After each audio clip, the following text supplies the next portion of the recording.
Hello, everyone, and welcome to the Sea Otter exhibit. My name is Beth, and if you're wondering where my voice is coming from, I am standing on the far left-hand side of the mezzanine level behind most of you, and you are all here with me at a wonderful time as we are about to be feeding our sea otters. Before we do, I'd like to encourage you to take a quick look behind you, see if there are any kids, folks that can't see past you, so we can make sure you all get a great view. And keep in mind that the monitors above the exhibit windows on both floors give you a great view inside as well.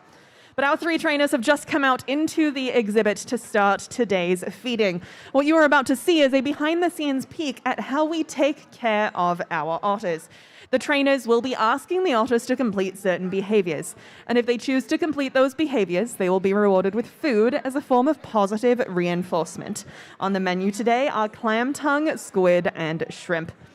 We have three of our resident otters here on exhibit today. On the far left-hand side is the most brunette, Selka. In the middle, you'll see Rosa, who has a really blonde head.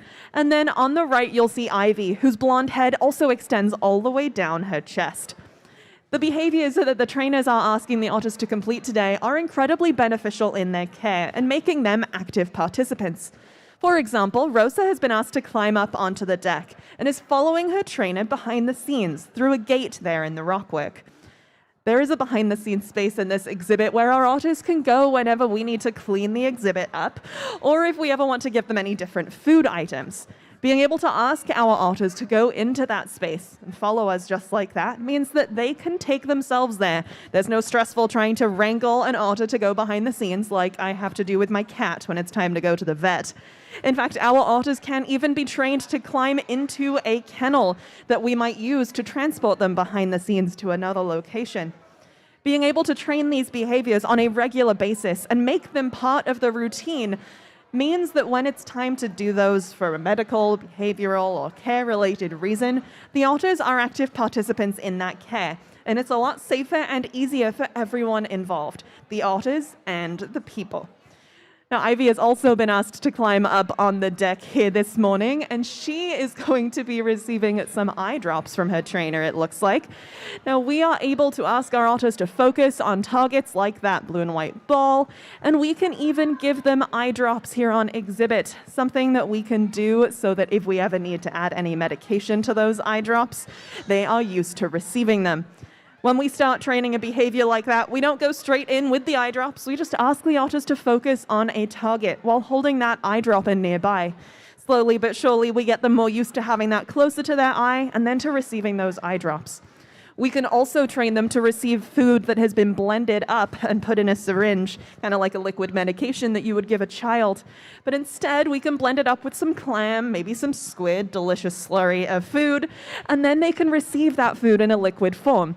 Again, different ways that we can give otters food or medication that isn't medicated on a daily basis, but means that any medication will be easy to administer. We can make sure that these otters don't have to visit the vet very often by doing a lot of this care here in the exhibit. And when they do, they are comfortable and used to going behind the scenes. See, these three resident otters live here permanently, because when they came in from the wild for a combination of medical or behavioral reasons, they were deemed non-releasable, meaning that they would not thrive on their own in the wild.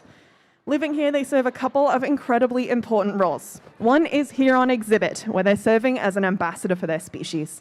People like you can meet these otters up close in a way that you never could in the wild, getting to see them through these windows. But the other important role that they serve is behind the scenes, where all of our resident sea otters have been able to help us by acting as surrogate or foster mothers for pups that come in need of rehabilitation. Sometimes pups and their mothers can get stranded and separated from each other in the wild. Those pups need to learn all the necessary skills to survive as adults. So if they end up here at the aquarium, all of our resident otters have been able to help them out, teaching them the necessary skills so that we can release them to be successful members of that wild population. But these sea otters are all permanent residents helping us with that amazing work. And if you'd like to learn more about that work that we're doing, you can head to the auditorium later today for Luna, a sea otter's story that tells just one of the many success stories of this program. Now, some of the behaviors you'll see us using will also include things like that tray full of toys at the back of the exhibit. Some of those toys might look familiar to you if you have pets at home. Dog toys are built to last, so they work perfectly for sea otters too. They have spaces inside to be filled with treats. We don't tend to use peanut butter or cheese. Squid, clam, and shrimp do the job. And we can use those to make our otters practice the natural behaviors they would typically be using to break into their favorite foods in the wild or behind the scenes. Otters are invertebrate specialists, eating anything and everything without a backbone. And those foods often come encased in hard shells. Things like clams, mussels, crabs, and abalone. They have to break through those shells, typically using sharp teeth or strong jaws, and they're quite a challenge to break into.